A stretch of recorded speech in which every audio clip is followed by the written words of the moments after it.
મારું નામ ધાંધલા હરગોવિંદભાઈ મકનભાઈ, ગામ ટીમાણા, અને મારો અભ્યાસ 12 પાસ. અને મેં આ બેબલીને વોજની અંદર 5-7 જણાએ કીધેલું કે તમે વોજની અંદર અભ્યાસ કરવા મોકલો તો ત્યાં તમારે રિઝલ્ટ સારું આવશે, અને એને કહેવાથી મેં વોજની અંદર અભ્યાસ કરવા શિવાની બેબી મોકલી. તો એનાથી અમને અભ્યાસ કરવા મોકલી તો એમાં શિક્ષકોને બધાને માહિતગાર થયા, અને શિક્ષકોએ અમને ખૂબ જ પ્રેરણા આપી અને શિવાનીને સારો અભ્યાસક્રમ કરાવ્યો. ઉપરાંત દરેક શિક્ષકો એ વ્યક્તિગત ધ્યાન આપીને ટેસ્ટો લેવામાં આવી. દર અઠવાડિયે ટેસ્ટ લેવામાં આવી હતી અભ્યાસક્રમની.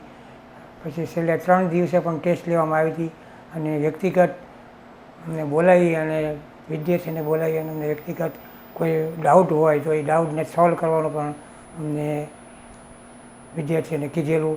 અમને પણ ખૂબ જ વોજ પ્રત્યે ખૂબ જ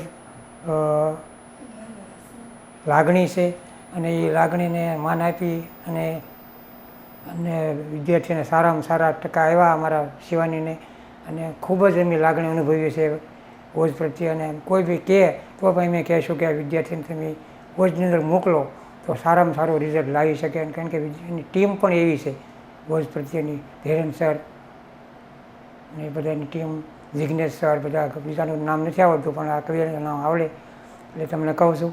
એટલે આનાથી ખૂબ ફાયદો છે, અને નિશાળનું કામ પણ બહુ સારું છે. રીડિંગ સમયે પણ ધ્યાન આપવામાં આવે છે, કોઈ અવાજ ન કરે, અને ટાઈમસર ટેસ્ટ લેવામાં આવે છે. ઘરે જઈને પણ વિદ્યાર્થીને કહેવામાં આવે છે કે તમે આ રીતે તૈયારી કરો, આ રીતે અભ્યાસ કરો તો તમે સારા માર્ક લાવી શકો.